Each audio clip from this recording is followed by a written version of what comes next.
Purdue versus Illinois is a bigger trap game than IU versus Rutgers. This is interesting because both IU and Purdue have a sort of trap game set up because Purdue in a couple of weeks will play at Wisconsin. That will be a big matchup to determine whether or not Purdue can be in contention to possibly play in the Big Ten championship game. IU in 2 weeks plays Ohio State. Obviously, it's more of that will be a tough game for them, just no matter what. But this one's tough for me. I didn't write anything down because I was kind of just going back and forth on this. Because on the one hand, I think Purdue has more at stake. I think Purdue has more at stake in their game against Wisconsin than IU has against Ohio State. IU thinks they have as much at stake as Purdue does, in that third week of the season, but they really don't. Like, I really don't understand, and I hope that this isn't a sign of, like, how rankings are going to be done the rest of the year. I kind of understand it. But also it kind of scares me. Like, I understand why, like, in a way, why IU would now go from being unranked to ranked after beating a top 10 team in Penn State. Do I agree that they should be number 17? No. I think they should be in the 20s. But that kind of worries me a little bit. But I think IU, because you look at these two games just kind of in a vacuum. Purdue versus Illinois, like this Purdue should have an easier time with Illinois theoretically than IU and Rutgers, because IU and Rutgers are actually both coming off of big wins for their program. Like Rutgers finally getting over the hump and winning a Big Ten game for the first time in 3 years. And then you have IU beating a Big Ten beating a top 10 team for the first time in 13 years. Or 23 years, or however many years. Math is hard.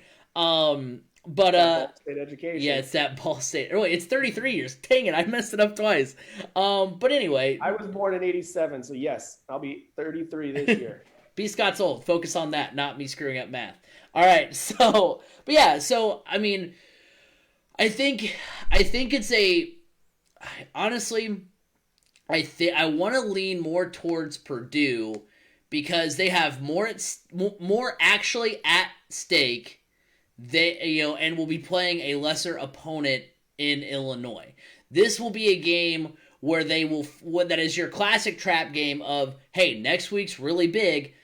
They're like, but this week we can sleepwalk through this week and we'll be fine. I'm not B. Scott, before you say anything, I don't think Jeff Brom will let it be that way. But that's just what this is an easy, like, if you're looking at trap games, this is an easy thing for them. I think for IU, they now know that Rutgers is not a pushover in the Big Ten anymore, or at least has won a game and is at least going to be a more viable opponent.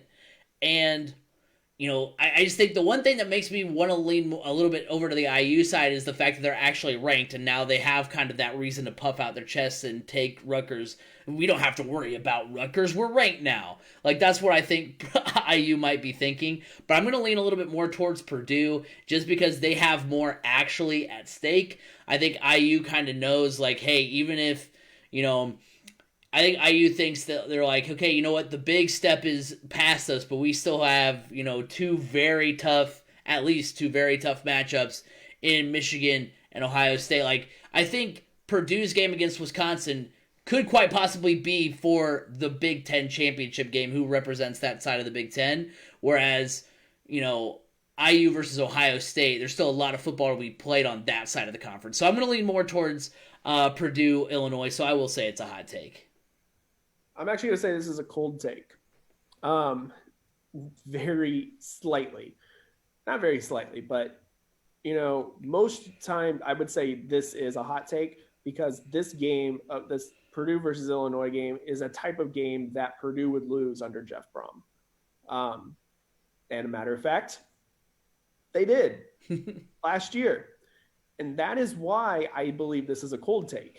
Because of how bad Purdue got beat by Illinois last year, Purdue is going to go in there with a chip on their shoulder against Illinois with something. They're going to have something to prove against Illinois. There's a chance they'll be looking ahead to Wisconsin, but honestly, because of how bad they got embarrassed by Illinois last year, I just don't see that happening. I see them focused on Illinois. I do see IU overlooking Rutgers because IU beat Rutgers last year pretty badly. IU is now ranked. IU did just beat a top 10 team. And now they're looking ahead to saying, Ohio State, we're coming for you. This is our time. We're coming for you. And Rutgers saying, hey, we're back. You know, we just won. We're an FBS school again. We're in the win column. Don't sleep on us. And Rutgers is a team that other teams typically do sleep on. I mean, look, Jeff Brom's first year, they came off of a big win the week before. I believe it was against Nebraska or Minnesota. I don't remember who it was, but Purdue was doing pretty well. Went into Rutgers, went into Piscataway, New Jersey, and lost to Rutgers. I believe that was Rutgers' last Big Ten win. To be honest, I think their last Big Ten win prior to Michigan State was against Purdue. But this has the potential for IU more so to sleep on Rutgers looking ahead to Ohio State because of all the reasons you mentioned. I just don't see Purdue overlooking Illinois looking ahead to Wisconsin based off of what Illinois did to Purdue last year. Purdue's going to have a chip on their shoulder and have something to prove against the Illini. So that's why I'm going, this is a cold take.